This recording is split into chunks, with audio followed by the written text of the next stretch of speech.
Hola amigos de Diario Las Américas, como cada viernes les acercamos a las principales noticias que trae nuestra edición impresa. A partir de este sábado los ejemplares de Diario Las Américas se pueden adquirir en todo el condado Miami-Dade y algunas zonas de Broward.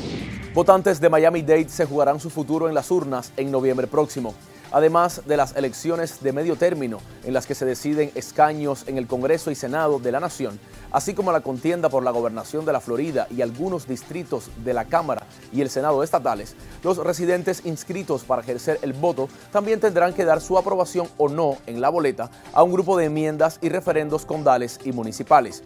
Con una explicación detallada de cada una de las propuestas y la opinión de un experto en nuestra edición semanal, ofrecemos un adelanto.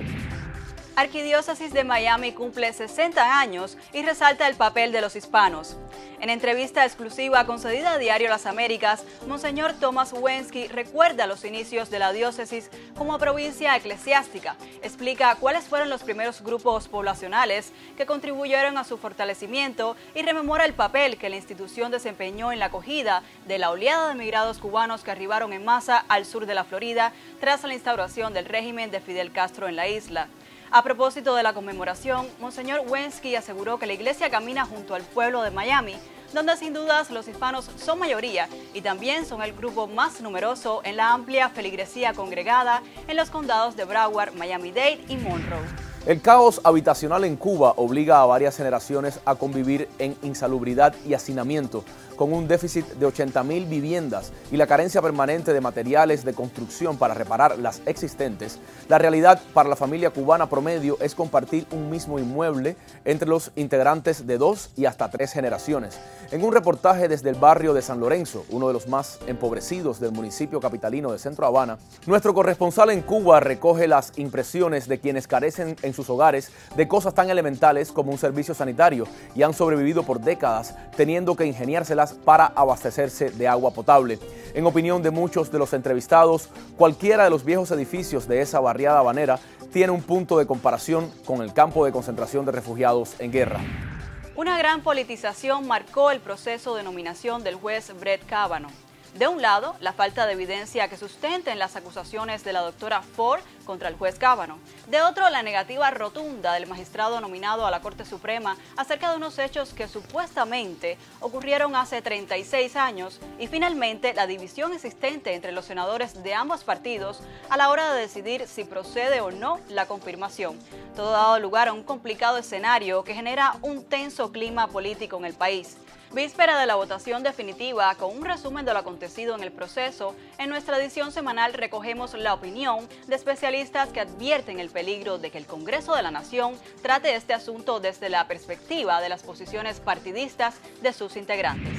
Abogado venezolano es designado para unificar acciones entre la OEA y la Unión Europea.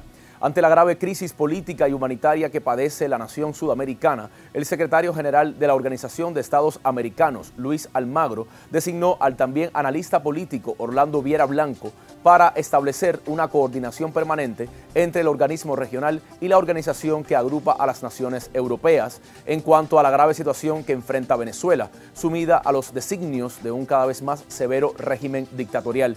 En declaraciones a Diario Las Américas, Viera Blanco dijo que en sus funciones buscará la responsabilidad de proteger a la población venezolana en el marco de la injerencia legítima, humanitaria y en acciones conjuntas entre América y Europa. El pianista Bebo Valdés es recordado en su centenario.